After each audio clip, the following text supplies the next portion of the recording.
welcome to another episode of 7th Tier Podcast, a weekly Storybook Brawl podcast focused on strategy and high-level play. My name is Jethro, and I am joined this week and every week by your friend and mine, top 50 Storybook Brawl player for January. It's Syth. Syth, how's it going? I had not realised that was the stat that was published. Cool. Yeah, hi. Yeah, it's good. It's good. Have you not read the announcement of the February tournament yet? I haven't, no, but I will check that out for sure. Spoilers, they've announced the February tournament for 26th, 27th, so last weekend of the month, and all of the qualified players. Don't worry, you've qualified. Excellent news. Apart from that, how's your week been going? I should let listeners know we're recording this week's episode a little off our usual pattern, so I think we've got stats from the last, is it 5 days? Yeah, it's significantly less than normal, but I've been crushing it this week, absolutely destroying it. Rude. I've had a set of really good games. I've been having a really good time with the new patch. I believe I got to top 10 before I started not playing for a day. So yeah, I've been absolutely flying up the ladder, having a really good week. So I've played, again, it's a weird time, so I've only played 17 games this week, but I have an average placement of 1.82. That's above 2, which is just insane. So 16 out of 17 top 4s, and 9 of those crowns are above 50% bursts as well. With a crowns to bottom 4 ratio of 9. I should point out for listeners at home that Syth has in fact broken the stats recorder on our spreadsheet, and I've refused to adjust it to account for this, under the assumption that the last 5 days were an anomaly. But if you manage it again, I'll adjust the tracker. My week, not nearly as impressive. I have completed my grind to Mythic for this month. Always a good feeling. I've managed 24 games with 7 crowns, 15 top 4s for an average finish of 3.42. Completely respectable. Yeah. Not at all embarrassing. This might be one of my weeks where I've gained the most rating, by the way. I wasn't Mythic on Monday when we recorded, and I'm up to 4,647. So I'm up 600-ish rating, which is pretty bonkers. Yeah, it's been pretty good. So what have you been doing to do so well this week? What's been what's the secret sauce that you can tip our listeners off to? I mean, fundamentally, I've been going back to basics. I think a lot of people were still trying to experiment with playing a lot of the pumpkins still, or trying out Slay now the pumpkin has gone away. And I was just playing, I was playing a lot of Zelkure. Zelkure is my most played hero, who I think is one of the best heroes at being open, being very flexible, happy to play whatever you're offered as soon as you see it on tier 4. It's so easy to pivot between things when everything's so much cheaper on tier 4, tier 5. But yeah, I played a lot of pumpkins when it was offered, but didn't go into tier 5 being like, man, I hope I see pumpkins, because they're not there anymore. You'll have a really bad time. I keep doom rolling for these tier 5 pumpkins and they're not there. What am I doing wrong? I've played some good boy comps. I've played some trees when they've been appropriate. I've just been playing nothing in particular. Dwarves more than most, I will say. I think Dwarves is certainly the comp that is the boogeyman of the format at the moment. Even with the Princess White nerf? I would say the Princess White worth, while significant, was not fundamental to the strength of Dwarves. I think Dwarves are still the engine of Tweedledee, Doubly, with some supports, is still the strongest mid-game thing you can be doing in terms of being a strong mid-game plan that also leads in a late game direction. Obviously, like trees and royals can be very strong in the mid game, certainly court wizard stuff, but they don't really lead anywhere, because trees late game is pretty questionable without roundtable, and royals late game is very dependent on both finding the good boy and then buffing it a bunch. Whereas dwarves have this mid game power spike and then have a good late game that's completely fine, especially now a lot of the other late games have come stages down. So yeah, I haven't played much Slay. I will admit I played a ton when it wasn't great on the pumpkin patch, but I haven't played much Slay this week and just been playing pretty standard stuff. I wanted to mention trees quickly because I've been enjoying trees a fair bit on this patch, sort of as a return to trees. Now that I think Slay and maybe dwarves as well are the only comps where your end game is an absurd size, I think trees doesn't necessarily need the toughness from roundtable anymore. You can get away with, actually, you know what, 20 toughness is quite a lot, certainly on tier 6, on 5.2. Trees are known for their toughness until they get to the late game and they're known for their power. And it's enough to trade 1-for-1 with these other comps and get your 2-for-1s from your Robin Hood. Yeah, I think Tweedles can sometimes catch you versus dwarves. If your units are literally all 120s, the Tweedles are going to eat you alive. Yeah.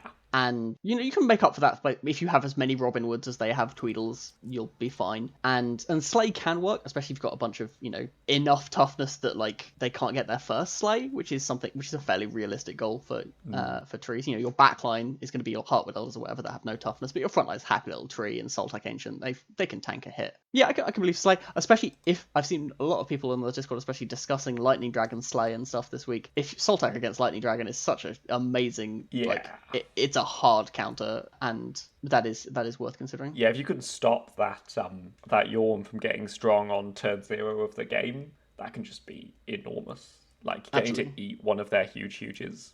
I will mention with regards to Slay as well, I don't know how generalizable this is, because this was just one game that I've played in the last week, and I'm keen to try it out again. So I was playing as Miri on the new patch, and I ended up, spoilers, in super all-in Slay. Sure. Like, very pleased with my late game comp. But I realised in the mid-game, when I was picking up the right treasures for it and stuff, a ton of Royals have Slay synergy. Like, your Ogre Princesses and your Brave Princesses want to Slay, and as Miri, you can pick those up. Your Lancelot, of course. Lancelot is the cornerstone of the archetype, and as Miri, you're getting all that toughness onto him for free. Like, I picked up a Grimsoul randomly in the mid-game, because I knew that it was way too late for my Brave Princess to trigger naturally. Sure, and then I only realised after the game, when it was too late, that Wish Mermaid had been a royal the whole time.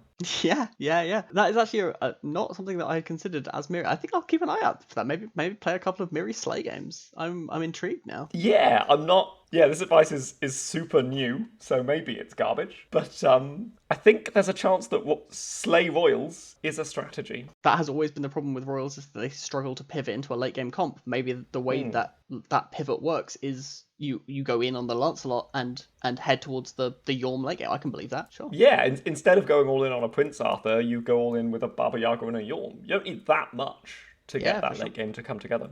Cool, so that's sort of the last week that we've been having. Speaking of things that happened a week ago, we recorded a podcast creating a tier list. If you guys haven't heard it, this is Every Treasure Ranked episode, which I highly recommend checking out. I'll put a link to the... What am I trying to say? I'll put a link to our final tier list in the description again. But there was some discussion over on the Storyboard Discord about, as there always is with a tier list, like, Storyboard players love debating a tier list. I don't think there's anything they like more. I think the game would be better if you took away the game client and just let people debate tier lists all day. I think that's like the Wordle end game of Storybook Brawl. I think it's just gamified tier list discussion. So we thought this week we'd touch upon a couple of the key pieces of feedback that people had and discuss sort of in more depth some of the things that we skipped over last week, especially regarding those F tier and those tier 2 treasures that the people disagreed with us about fundamentally. I want to start off with a couple of pieces of general points. The first was to note that way more people were telling us off that a treasure was too low than that a treasure was too high, and I find that really interesting as a kind of feedback, because you can't just take all of F tier and move them into D tier, then you haven't achieved anything with your tier list, right? You haven't drawn a distinction between these treasures well enough. You've got to shake them about and find the minute differences between things that allow you to split them apart. You've got to split those hairs, fundamentally. So I would recommend that if you're recommending a treasure goes up, you've got to recommend something else comes down. I think you can't just pick and choose where things need to be. I think that lends itself to more relevant discussion of why you think something deserves to be somewhere else. Yeah, that reminds me a lot of the hero tier list discussion, where one of the feedback someone gave on a tier list, maybe if I'm misquoting someone, but they said, I think this patch has a lot of A tier heroes and not much else. I'm like, that's not how tier lists work. You can't just put everything in A and say, oh, the power level's really flat. Just change what the distinctions mean. And we'll say, like, the power level of this game is pretty flat. Like, certainly within the heroes, I think there's a lot more hair splitting than there is dramatic differences. Certainly that's been true on previous patches. Similarly, I don't think there's an unplayable card in the game. I don't think there are any cards in the game that it is always 100% incorrect to put in your deck. There are plenty that upset me when I take them, but, I'll live. Look at you, kitty cut purse. The other thing I wanted to mention is that comparing between treasures is hard, because I think unlike a hero tier list where you have no context coming into the tier list, like when you're making your decision of hero at the start of the game, all you know is which heroes you favour and the metagame right now. right? By the time you're getting a treasure, you've got so many data points. You've got several fights under your belt. You know which hero you are, which makes a huge difference. You know which unit you've just tripled, what your board's like, what your shop's like, who you're paired against. And all of that can be super relevant in picking between two treasures. And obviously, the tier list can't go into those minutiae at all. Yeah. I think the other general point that I have in terms of the feedback we have is I think most people, certainly in my eyes, are underrating tempo treasures and overrating value treasures. For me, especially the early game, a lot of the tier 2 treasures in particular, the main thing I want them to do is let me win a few fights. I would like, this is why Jumping Beans is relatively high on the tier 2 treasure list, despite being really quite weak. Like, the total amount of stats it provides is pretty embarrassing, but what it lets me do is win fights 3.0, 3.1, 3.2, and then I don't care that it's not doing anything very much anymore, because I've got to tier 4 at full health, and that's amazing. That's a really strong place to be, especially since I took a tempo loss by having an early triple. All early triples, especially tier 2 triples, inevitably cost you tempo, and so you want your treasures to make up for that. And, you know, I think certainly the value treasures, like Book of Heroes and Piggy Bank, are, for me, a lot worse, despite having... If you end up sitting on those for the whole game, they're going to do way more than Jumping Beans. But I don't want to have a tier 2 treasure for the whole game. I want to replace it, and I would like to win my fights now and then find stronger things to win me the later fight, generally speaking. So how does that not apply to something like Eye of Ares then? Like, if your first treasure isn't a tier 2 treasure, as often isn't, it's a tier 3 treasure, and you want to catch up some tempo loss, can an Eye of Ares not do that for you by giving you a bunch of ties in the mid-game?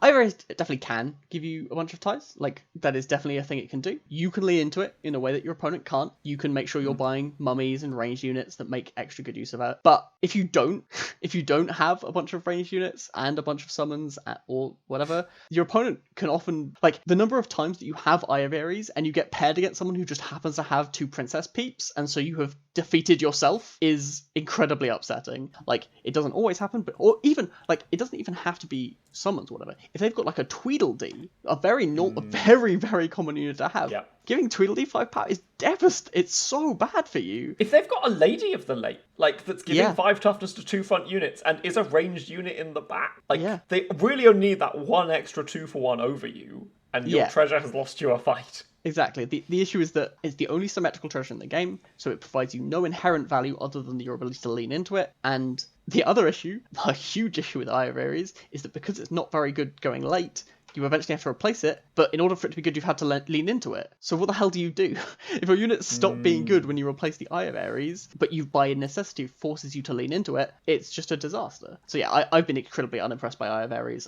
It's one of the treasures that it's the only treasure that I think on tier 3 that I'm like, don't give this to me. I think it'll lose me more fights than it'll win me. I would say with Eye of Ares as well that one of the ways it really fails, like something like Needle Nose Daggers, or even Dancing Sword to a lesser extent, goes well with high toughness unit, right? You want your unicorn to have a dancing sword, you want your Soltac to have those needle nose, because the difference between 1 power and 3 power can be huge on a 20 toughness unit. Eye of Ares really undermines that by giving your opponent a ton of power to beat up your high toughness unit. Yeah, absolutely. It's a really awkward treasure, and not one I like at all. A few other bits of feedback that I thought were pretty valid. Bounty board being too low. I think, honestly, it probably is a C-tier treasure, especially, like, I think in my head, I'm still in the... Despite having realised how good Bad Moon is, for a long time, Grimsoul wasn't in the game, and without the Beyond buffs, Slay has been in a really bad place, so I haven't lent into Bounty Board at all, and now Slay is back. Slay is definitely a comp you can go all in on. It does pay for itself. I do think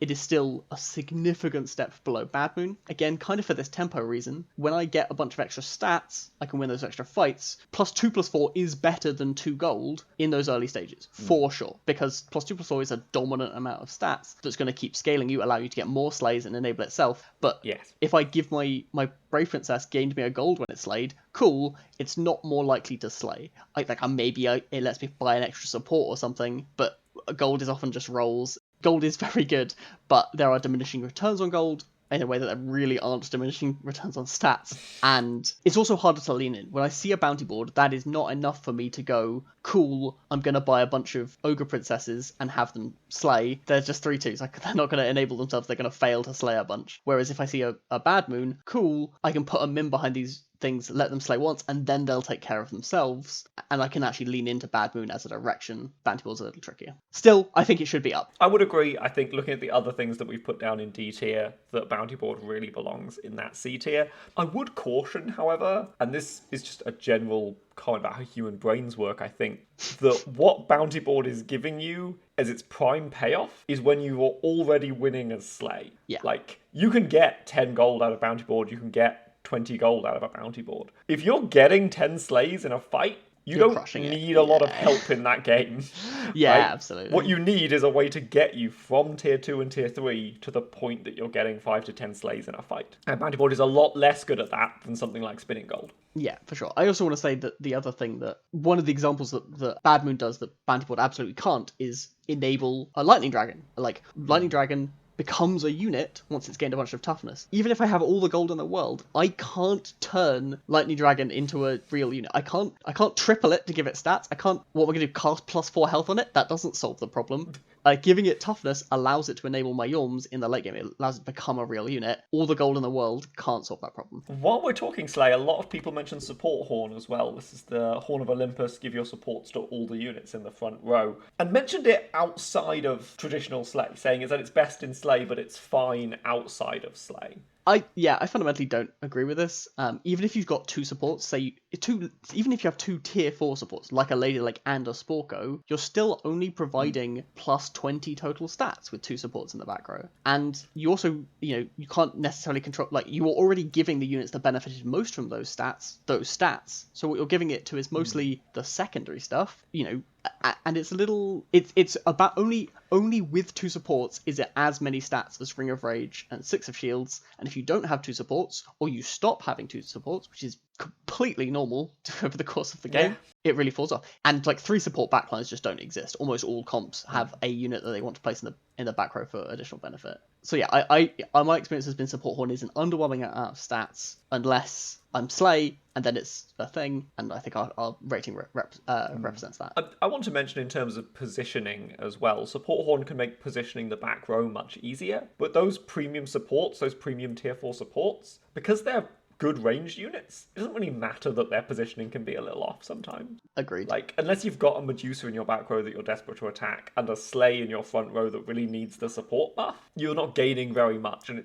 I think it's incorrect to try and use Support Horn as a safety net for I didn't draft a comp around how it needed to be arranged. Yeah, for sure. I agree. Few others that people thought we were a little too high on Fountain of Youth. Again, I think this falls in the umbrella of tempo. I do think the amount of health it gives you at the stage of the game that you get it does win you a decent number of fights, allowing your 5/5 to survive into their 5/5 and live does make a really big breakpoint. I agree that it falls off a cliff very quickly. It also allows every single unit to survive Ring of Meteors and Falling Stars, which happens a lot during tier 3. A lot of people pick up Darkwood Creepers during that tier. You face a decent amount of Falling Stars. Having your sure shots not die to that is tempo. It allowing you to take Falling Stars and have your units live is tempo. Being able to combine Falling Stars, Darkwood Creeper, and a sure shot, that's value. Yeah, falls off pretty quickly, absolutely. I like my when I get tier 2 treasures, I need tempo. I've just tripled to my units. I spent 6 gold on a gold tier 2 unit. It probably sucks, unless it was Cinderella. I feel like the scaling tier 2 treasures, Monster Manual and Book of Heroes, that have been mentioned as key components in Slay as well, I saw on the Discord, which sounded odd to me.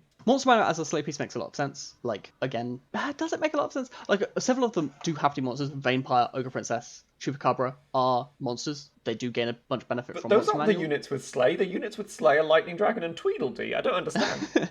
Exactly. I think that's a big part of what I've been doing with Slay and doesn't really help Monster Manual. Monster Manual is a very good trophy hunter treasure, and I think there's a conflation there sometimes. It's also an okay treasure when you get it occasionally. Like, it is fine, but it doesn't enable the units I actually really want it in my Slay. Lancelot's not a monster. And like by the time you're at Yorm or like tier 5, none of that stuff matters. The amount of power you're getting is terrible, and you should have replaced your tier 2 treasures by then. Does nothing until it comes into play. Not enough of the creatures I actually actively want are monsters. A few are. If I've got a pair of mummies, cool. Monster Manual, great. But it's in the tier we put it in because we put it in D tier? No, we put it in F. I think F is accurate. Like, I'm never taking it without a bunch of monsters, and if you'll know when it's good, and even when it's good, it doesn't stick around. It's not enabling anything. I'm not a huge fan. Yeah, I don't want to promote to D something that you need a specific unit, in this case Mummy, to justify picking up and having an immediate board impact. It does have to be specifically mummy. Maybe that means Dragon's Nest is an F as well, though.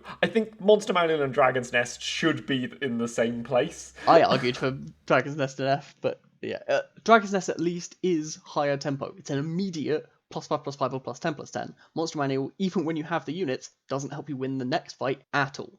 Although I believe it stacks The mummy with gets the mummies. buff before the trigger, right? It does have a little bit with the mummy, sure. Cool. And Book of Heroes, I think Book of Heroes sucks. Like, the number of total triggers that you get is incredibly low. You have to be paired against, unless you see a lobby of, like, Ivella Krampus, where you know you're going to have multiple people who are going to play evils, you can't guarantee that. Unless you think the meta is very evil heavy, but if the meta is very evil heavy, why do you have a bunch of good unit?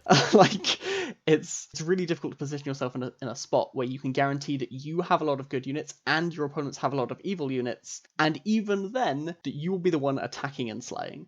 Honestly, at the moment, the meta's mostly dwarves. Book of Heroes seems complete trash. And yeah, I think Book of Heroes is in a really weak place. Even when it works, it doesn't work well. It doesn't actually add a slay trigger to the unit, so you can't copy it with Baba Yaga or do anything fun. I think Book of Heroes is in a really bad place. Yes, if you have a sure shot and you're sad Drac, you can go off, but that's not how it works. I want to round off the tier 2 treasures people wanted to talk about. So a locked chest came up. We've put this in F tier as well. I like locked chest on a Celestial Tiger because it can just be a tier 7 treasure on its own. Yes, I like tier 2, tier 7 treasures. Yes, please. It's good on Galahad too. If you're playing Galahad, I would highly recommend lock chest because it's 2 triggers. And honestly, like, because when your lock chest comes with an extra power orb built in, yeah, that's pretty good.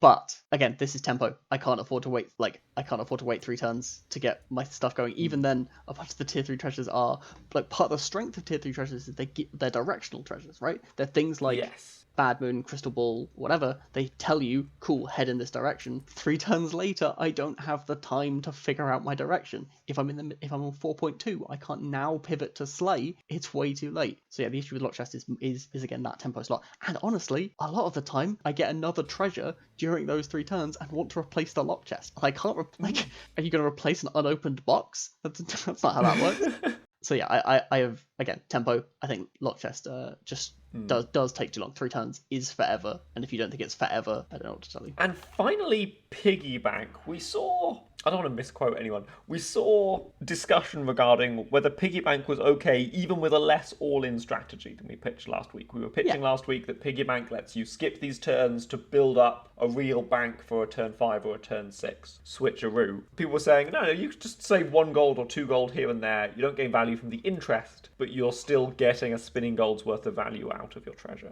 Yeah, I mean, it's certainly true that rolling your last gold in order to lock a shop doesn't provide a lot of value. In fact, if you have Piggy Bank, you should never roll your last gold, because you are just costing you. If you were going to lock that shop anyway, you have just cost yourself a gold. And so yeah, sometimes it functions as a spinning gold, but it's a spinning gold that has cost you a fraction of value. You have denied yourself half a look at a shop, maybe less than half a look, and you're not actually gaining total gold. Total gold, like if you ever have a turn where you have to sell a bunch of units to buy something, so you finish with 0, it hasn't done anything. And sometimes the stars align and this is spinning gold. It's not a selling point. And again, if you're in the position where you can afford to not spend 5-10 gold and still win fights, I don't know, you were winning the game anyway, who cares? And if you can not spend 10 gold and then you were dying, it's not that easy to turn I've got 24 gold on 4.0 into immediate stabilization. It's shockingly difficult to do that. Yeah, I think you'll be disappointed. I think if you're still unsure about Piggy Bank, I'd recommend listening to our economy episode, episode 7, Money Makes the Brawl Go Round, which I think is a really timeless episode and one of our better ones, and really highlights how few turns you have gold left over if you're really playing the game correctly. Like, it's quite rare to lock a shop with gold left over. There really has to be something worth going for in that shop. And then finally, the last 2 bits of feedback that we had on treasures were Excalibur and Roundtable being too low. Roundtable, people were saying, if these comp-specific treasures can make it to S tier, like Bad Moon and Crystal Ball, well, Roundtable's a comp-specific treasure. Why isn't it S tier? Well, first of all, the opportunity cost on tier 7 treasures is much, much, much higher. I can take Bad Moon and then become Slay. I can't take Roundtable and then become Trees. If Roundtable was tier 3, it would be an S tier treasure. No, yeah, obviously, it would be extreme. But fundamentally, you already need to be in a comp, and then, trees don't actually lend themselves particularly well to getting tier 7 treasures, because they don't have, they're not trying to flip a Hercules with a Noble Steed. with a noble steed, and the other ways to get, otherwise it's just all in on treasure map, and it can be really awkward to try and be trees and then hope you get the whatever the odds are for hitting roundtable off your tier 7 treasure. And as every other comp, roundtable is relatively disappointing. Spellweavers, we mentioned that in the podcast, it's good, but normally disappointed by roundtable, and the fact it's tier 7, the opportunity cost is way higher, means it has to move down, because it's usually the tier 7 treasure I'm disappointed by. Even though it's probably stronger than a lot of the treasure we put in A, the cost is higher. It's about 50-50 whether you see a specific tier 7 treasure, assuming you're going to see one, and it's 1 in 7 if your only way to hit it is Pandora's box. And that's gross. Yeah. And then finally, Excalibur. We had it in A. The idea of putting it in S, again, we talked about tempo. I think the issue is you hit tier 6, you get your tier 7 treasure, and then you need to spend 1 or 2 turns rolling, finding the units you actually want to make use of, and buying them is really expensive. And you can't get other tier 6 treasures. I think the cost, the tempo on Excalibur is really rough. That's what that comes down to. I would agree with that. I'd like to thank everybody for weighing into the discussion on the Discord, and recommend to anybody not on the Storybook Brawl main Discord that it's a really great place for strategy discussions about the game. There's a lot of opinions, a lot of people weighing in, and yeah, it's certainly a place to go for I guess a vibe check on the meta to see what people are talking about, what people are taking on the ladder, how people are thinking about the game. I think it's a really invaluable resource that the devs have provided. And next up, we're moving on to a slightly self-indulgent segment, but it's my show, so I can do that. I've got a single play that I had to make in the last week, and I wanted to talk to you about it. Like, I didn't take a picture, foolishly. Oh, no. This is a disaster. I really thought there'd be a picture here. Okay. I haven't seen this play at all. I have no idea what's coming for me. I'm quite excited. I play a lot of Peter Pants. I really like Peter Pants, much more than Jethro, historically. And, but yeah, the fact there's no image it's a disaster here. Yeah, I did not have time to take a picture of this. The issue is, I didn't realise how interesting it was until I'd already made the decision. Sure. Paint me a picture with your words. It's a podcast. You can now experience this the way a listener might. To start us off, this is a mistake that I made. I know for a fact I got this play wrong, and that's part of why I'm keen to talk it through. It's that I want everyone to learn from my mistake. You're playing Peter Pants.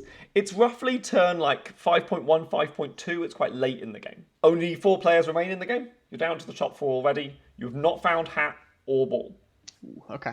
You've got 25 health. You're paired against Gwen next round. Let's go for treasures first. So you've seen about 5 to 6 3-drop treasures, including treasure map, and you've skipped once. Okay. That treasure map was fine. It was my 3rd 3-drop treasure. Hadn't seen hat or ball. Wanted to duck out and take a 5 or a 6. You do that all the time. It's just, if we haven't got hat or ball and we've already used our treasure map out, I'm not sure what it's hard to come first at this point. In some ways, we've already hit our out, in my mind. We've made the top 4 without finding hat ball. Our current treasure board is Haunted Helm, Sting, Monkey's Paw. We're all right. Like, we've been doing all right. We've been keeping pace with the game.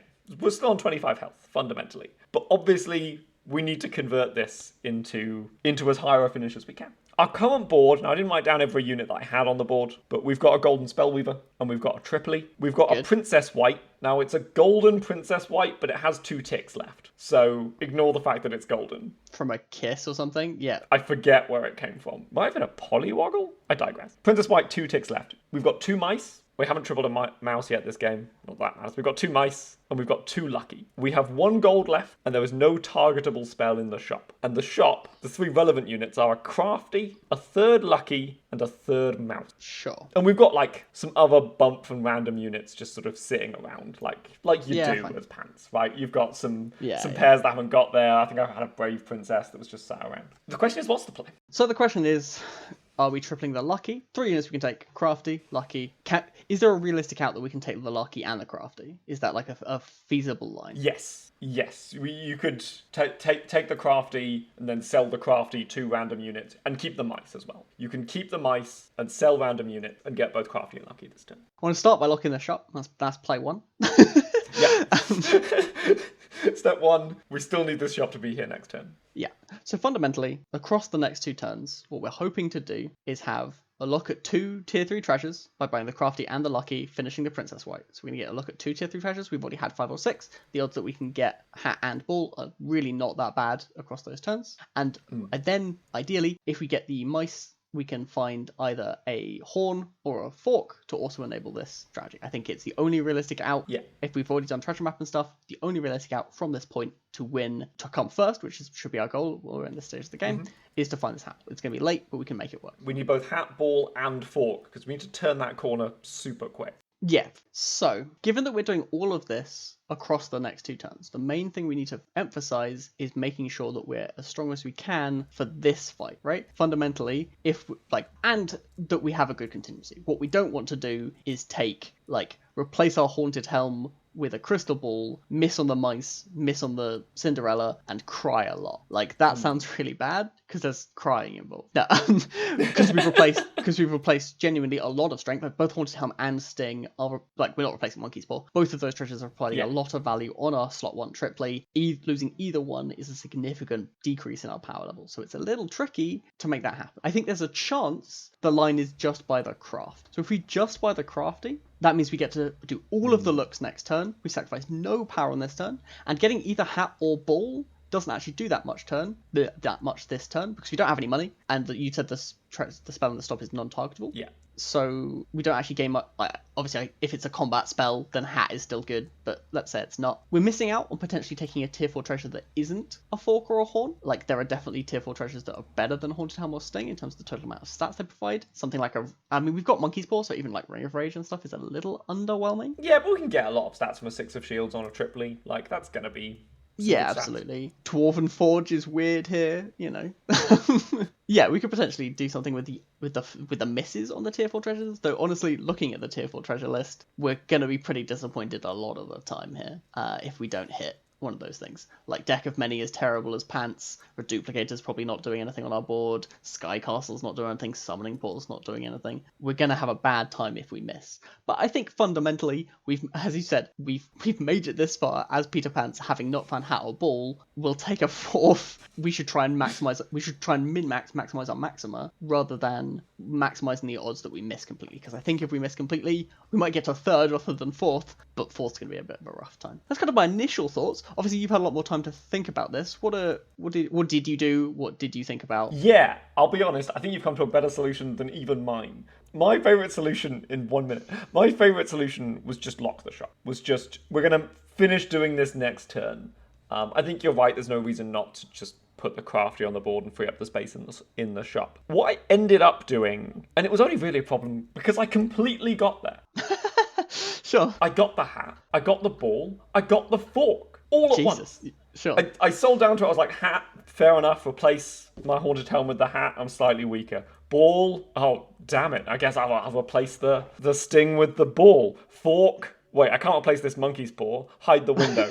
I had 7 units on my board at that moment. And you can wait till the next turn to get your last treasure. You can completely legitimately triple the unit, see the treasure selection window, run the board you currently have, and that treasure select will still be there next time. No. But because at some point in the turn, I think because of my luckies that I had going, I bought a free polywoggle, and it was just there. So I took the fork, replaced the monkey's paw, lost the next game, took 17 damage, and came 3rd. And I think if I don't take that 17 damage, I come 2nd or 1st. Obviously, I need to get there on some good hat, ball, fork turns. But the fact that I was Peter Pan, so I was like, oh, let's get all the triples I can. Let's grab these treasures while they're available. And I should have been planning out further ahead that when I get my treasures, that's actually downside that I'm having to replace this board position. Yeah. It's downside that I'm having to replace this board position with this potential late game strength. Yeah, it's really interesting because usually you want the treasures sooner rather than later because good treasures make you stronger. Here, part of my thought was I would probably skip most other treasures. So I want to get them this turn so that when I miss on the treasures I'm offered, I can skip and get the next one from this shop, right? Sure. You also don't want to float 1 gold. If, that is often another reason to make decisions now rather than later, is floating 1 gold is genuinely bad econ. The fact that we could buy the crafty to alleviate that is definitely does help with that. Means you haven't floated that gold, and yeah, I think that is the line is take that fight with your current strength. It does mean, you've always locked the shop. You're always going to have not a castable spell, but you're going to roll. It's fine. We are still going to have a bad time. At the end of my line, I did roll. My line does have the upside that I get 1 roll this turn, and if I somehow see an infinite number of targetable spells in the shop, I become infinitely more powerful. But only through the medium of those spells and the golden spell weaver. I've got no other payoff on my board. Yeah. Obviously, once you're down that path, once you've got the hat, will obviously present I think the line is absolutely bench one of your units so that you have 6 in play, so that if you find the fork, you just don't. I mean, really, why did you buy the mice? What was are you hoping for the fork to replace the monkey's paw? You needed to stop and think there, clearly. But yeah, I actually quite like the line at that point of buy the mice. If it's fork, chill. You're skipping everything else, so it's fine. Then you take the rolls. But yes, present a 6-unit board. Like, I think that is definitely something that it's very easy to miss those kind of lines where it's like, oh shit, sometimes I'm going to want to replace a treasure, but I'm going to get weak. Hand of Midas is another classic example. I take Hand of Midas all the time, but it makes me weaker when I replace this treasure that was making me stronger with a Hand of Midas on like 5.2. So I need to make sure that my board is positioned so that once I triple this unit, I am as strong as possible so that I can sit here, not take the treasure, and take it next turn, and then have 12 gold to find something to Hand of Midas. Definitely some interesting points. I really like that. Yeah, reposition your board before you're into that treasure select screen, because once you're there, you can't click on the board again.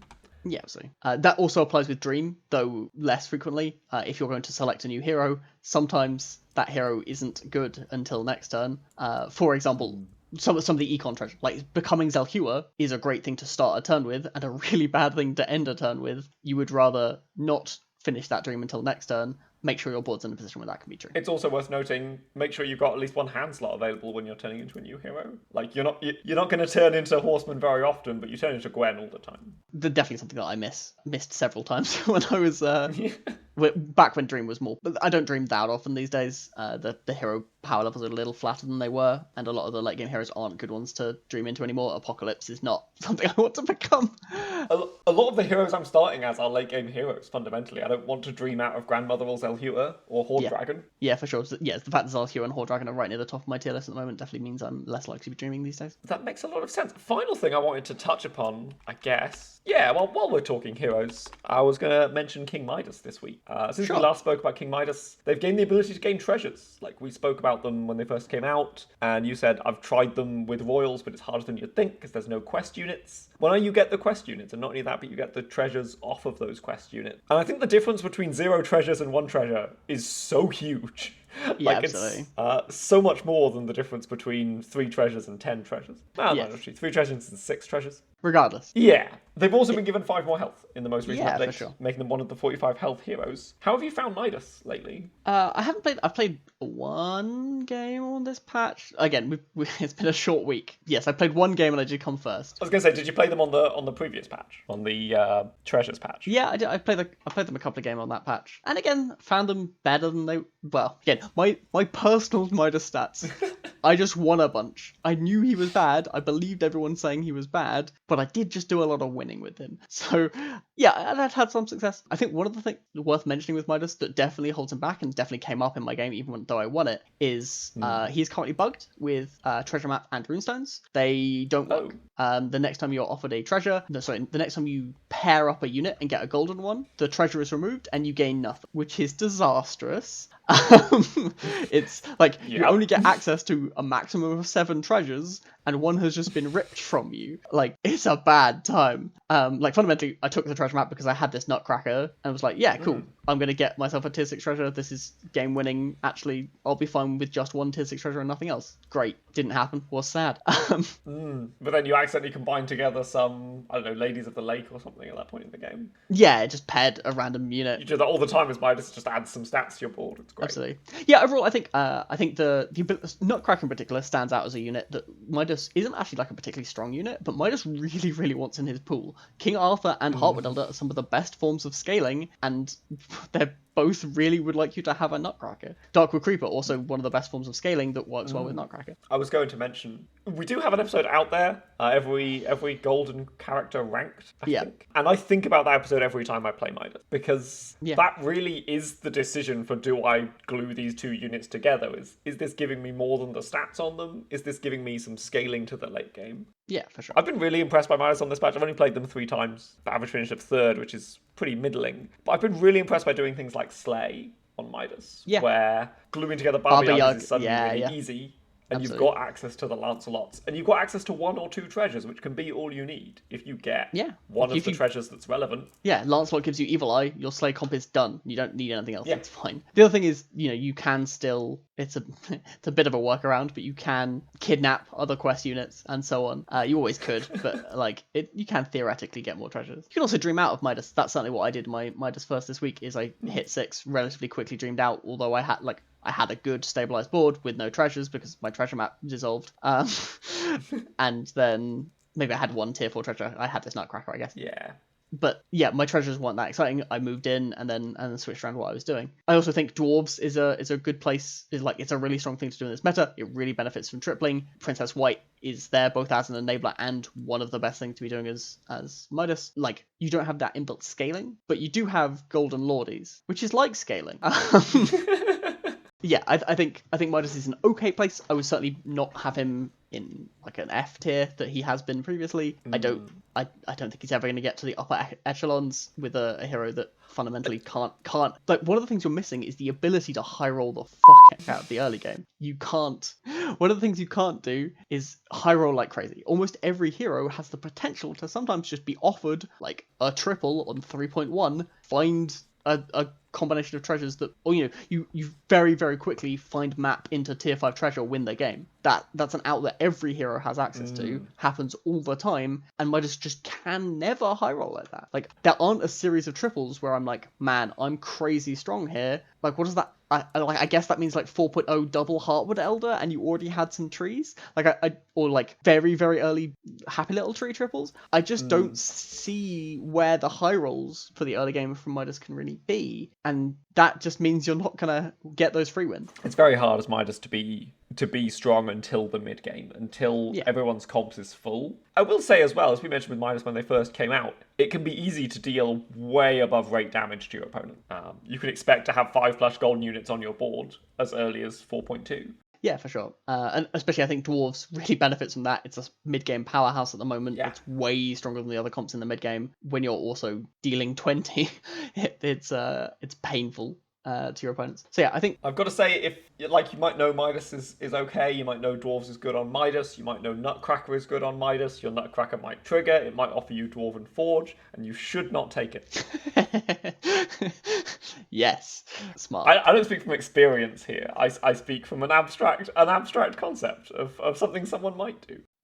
Any other thoughts on Midas or the other heroes in the game? Yeah, otherwise, I'm really happy with the overall patch changes. I think, fundamentally, we haven't talked too much about the mini patch, but they were correct, I think, to move Pumpkins back to tier 6. Pumpkins was a relatively strong comp. I still think it is a relatively... Again, I played a bunch of Pumpkins this week. I still think it's in a good place. It was very dominant, very much what every game you were either thinking about, I am Pumpkins or I'll be facing Pumpkins. Now it's about a reasonable meta share. It's still really good, but I'm way less all in. I'm not taking 4.0 Medusas. It felt, honestly, for those of you old enough to remember Baby Bear Day, that's how I think about Pumpkin Week now. I'm like, oh yeah, there was that dark time when everyone was scam pumpkins. Yeah, it really didn't kick in until after the tournament, right? So it did feel like a week, even though the patch was technically live for 2 weeks. Big nerf there. I'm glad they brought Dwarves down. I wouldn't be surprised if Dwarves get hit again in the future, but keep an eye on them. I wouldn't be surprised if Dwarves get hit in some way. Maybe I want Fanny to be smaller. I'm not sure what exactly I want the change to be. I think they'll take Angry out of the game. I think that's what they're doing. Fascinating. Regardless, and just leave them with 1 tier 5 again. I think that would be a huge nerf. And no one likes Angry. Regardless, I think Dwarves needs a little, a gentle touch, but could use being brought down a bit. And the other changes were really good. Horde Dragon definitely should never have had 45 health. And the fact that that has been taken away makes a lot of sense. I still think Horde Dragon's in a really, really good place, but I think that's fine. I like the Monkey's Paw nerf. Monkey's Paw fundamentally shouldn't be a late game treasure. It should be the purpose of Monkey's Paw in my eyes is when you do that treasure map stuff, or your Horde Dragon you get mice, or whatever, on 5.0 you triple some Nyans, whatever. Monkey's Paw is a huge tempo swing that you should replace because 6 units is really good. The issue is that +6/+6 was enough stats that actually you just didn't. You just played 6 units and it was fine. Yeah. I think this hasn't changed the amount you should take Monkey's Paw almost at all when you're offered Monkey's Paw, but it has changed how quickly you should move out of Monkey's Paw. Yes, absolutely. Once Monkey's Paw has got you to the late game. And the final change was the Merlin nerf. I think this was a little heavy-handed. Like, again, it's a problem of any game with small numbers. You can't change it to like plus 1.7 plus 1. It's not how the game works. But what it does let you, yeah, I think similarly to Galahad, who went from A tier to D tier when they changed him from plus 2 plus 1 to plus 1 plus 1, it's basically the same with Merlin. It is dire how much worse it makes you. You're no longer one of the characters that can enable Happy Little Tree very consistently, and spending, like, you could get away with spending gold on basically anything, because one gold for like plus 3 plus 2 to your team, wherever that lands up, is amazing, and that's just not, like, plus 2 plus 2 is a lot less stats. Like, it is meaningfully less stats to spend one gold on a small number of stats, especially when that plus 1 gets replaced, doesn't land on the right target, is a bad time. There's boards as Merlin where, like, turn 3, if you've got, I don't know, a kitty cut purse that hasn't seen a buff or whatever, you can sell it to cast a +1/+1 spell, because it's more stats than the unit is worth. Like, Yeah. At 2.2, I should say. Yeah, I think Potion Master's now better than Merlin, and that's pretty damning. I don't like Potion Master that much. So yeah, I think that's a little bit of a rough spot for Merlin. But yeah, he's been A tier, S tier for like his entire life. It's fine to bring him down. It's interesting that with the Merlin nerf and the relatively recent Sphinx nerf, where they took away that additional spell in the shop, so that now Potion Master's the only hero with 2 spells in the shop as standard. There's a lot fewer spells-centric heroes running around. Like, I think the good spells heroes are now just Potion Master and Cursed King. And Cursed King, you can do anything. Yeah, and the 9th book nerf as well. I'm less likely to take a mage hero and want to be mages. I think mages are they're not in a dire place. You can still hatball, please do. But yeah, I think they're in a it's a little bit of a bring it out. I wouldn't be surprised if mages see some kind of significant rework. LSV mentioned on stream that they were going to mess around with Crystal Ball or something. Like, I wouldn't be surprised if something significant happens to spell centric gameplay in general. That'd be very exciting. So if you watch this Spaces coming up, overall I'm pretty excited for this patch. I think this might end up being one of my preferred patches when I look back on the game. Yeah, sure. You really didn't like the last one, so that'll be a nice change. Damn you, Pumpkin Week. That's our show. Thank you so much for listening. You can find us on the Discord. I'm Jethro. He's Syth. You can follow the podcast on Twitter at 7th Tier Podcast, the number 7, the word podcast. We'll be back next week with the same content, but we'll be saying different words. Until then, don't forget, sometimes the stars align, and this is a spinning gold is not a selling point. Have a great week. Bye.